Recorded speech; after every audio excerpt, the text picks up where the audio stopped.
The Lord be with you. And with your spirit. A reading from the Holy Gospel according to St. Luke. Glory to you, O Lord.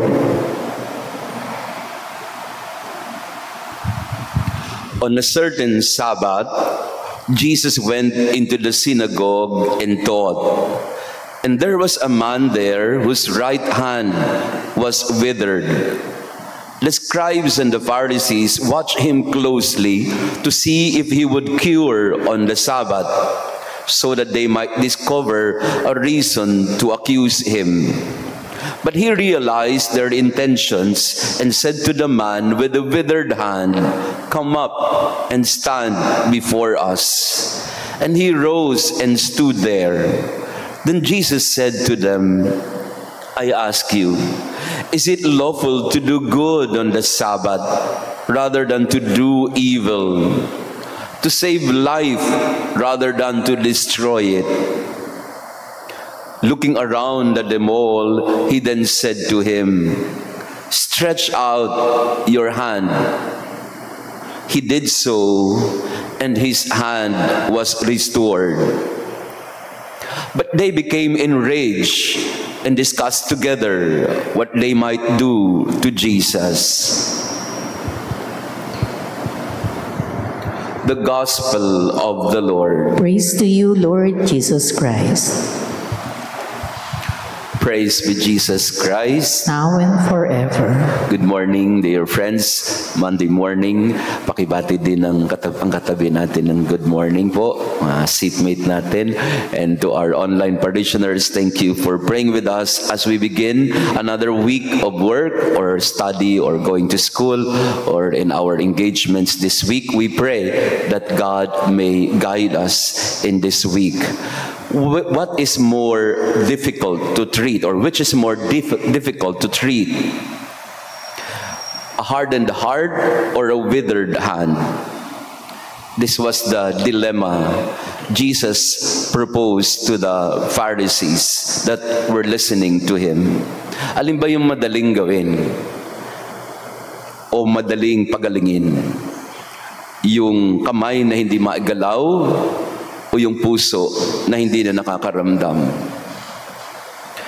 In the scriptures, there are 7 instances where Jesus healed on the Sabbath. And this has become a point of contention between him and the Pharisees. For the Pharisees, the Sabbath law is absolute, no work. But Jesus was explaining to them, at least in our gospel today, is it lawful to do good or bad in the Sabbath? Which is better, to heal, to save, or to destroy and do evil? Hindi makasagot yung mga Pariseo kasi alam nila yung sagot. Ang sagot ay hindi bawal. Hindi bawal tumulong, hindi bawal gumawa ng kabutihan, hindi bawal magmahal. Ang mga batas na sinasabi nilang hindi dapat gawin, alam na alam din ni Jesus na dagdag lang ng mga Pariseo yon para pahirapan ang mga tao. But the essence of the law of the Sabbath, as Jesus very well knew, and the Pharisees knew also, the heart of the Sabbath law is about rest and restoration. Pagpapahinga para mabuo.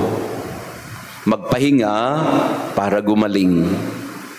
Kaya nung nagpapagaling si Jesus ng mga may sakit, hindi makaangal ang mga Pariseo kasi alam nila tama si Jesus. Ang Sabat ay panahon ng pagpapahinga para gumaling. Eh anong ginagawa ni Jesus? Magpagaling. To heal.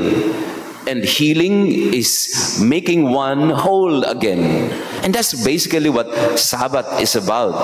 It is a time of healing to be made whole again. 7 instances, for example, in Mark chapter 1. Dalawa agad ang ginawa ni Jesus doon. Ang pagpapagaling ng isang taong inaalihan ng demonyo, ang pagpapagaling ng biyenan ni Pedro. Mark chapter 1, 2 miracles and of healing during the Sabbath. In John chapter 9, Jesus healed a man born blind also on the Sabbath day. In Luke chapter 14, Jesus healed a man suffering from dropsy or edema, again on the Sabbath. Also, Jesus healed a crippled woman in Luke 13 during the Sabbath. In John chapter 5, he healed a man who was crippled in the pool of Bethesda during the Sabbath. 7 instances of healing during the Sabbath, and the Pharisees somehow used them all in order to antagonize, accuse Jesus. Ano ba talaga ang mas importante? Yung magpagaling o yung maging sakim? This is the issue between rigidity and compassion. Maraming beses ay masakit isipin na tanggapin na ang puso natin ay hindi na makaramdam. Hindi na makapagpakita ng habag kasi parang napuno na siya ng ibang bagay. Ang sabi ni Pope Benedict sa attitude ng mga Pariseo, proper but loveless. They were following the law properly, but they were following the law without love. The greatest commandment still would be love. Proper but loveless. Maraming beses sa mga magulang, parang ganyan ang ginagawa natin sa mga bata. We guide, form them properly, discipline them. We are hard on them because we want them to learn. And there's nothing wrong with that. Parents who are strict with their children, with the rules. But implementation of rules would be useless and meaningless if this is not done from love and out of love. You could be properly forming your children, but loveless. Teachers, educators, same thing. Masyadong stricto sa mga estudyante, at walang mali doon.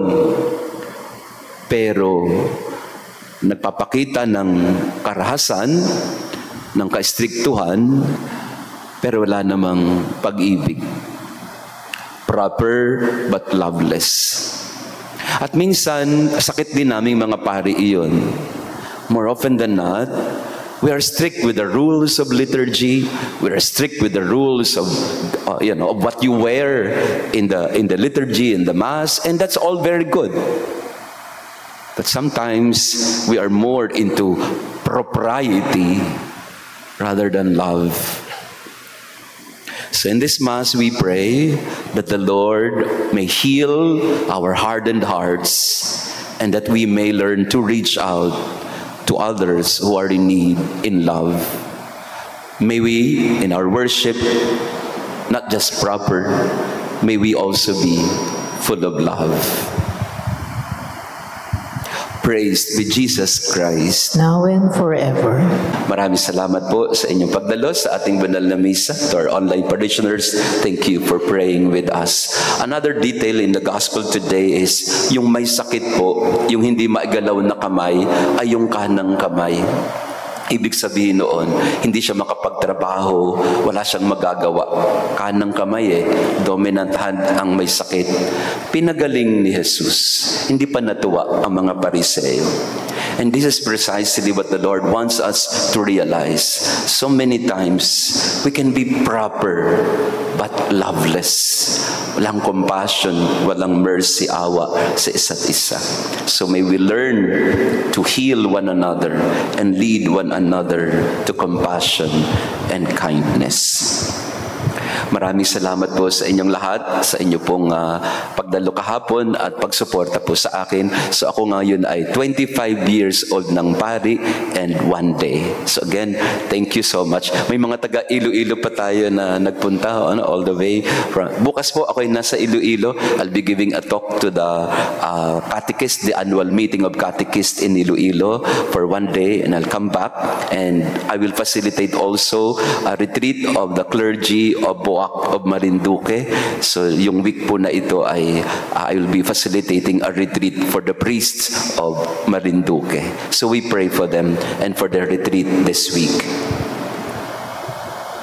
The Lord be with you. And with your spirit. And may our loving God bless you and your family, the Father, the Son, and the Holy Spirit. Amen. Our Mass has been offered. Go in peace to love and serve the Lord. Thanks be to God.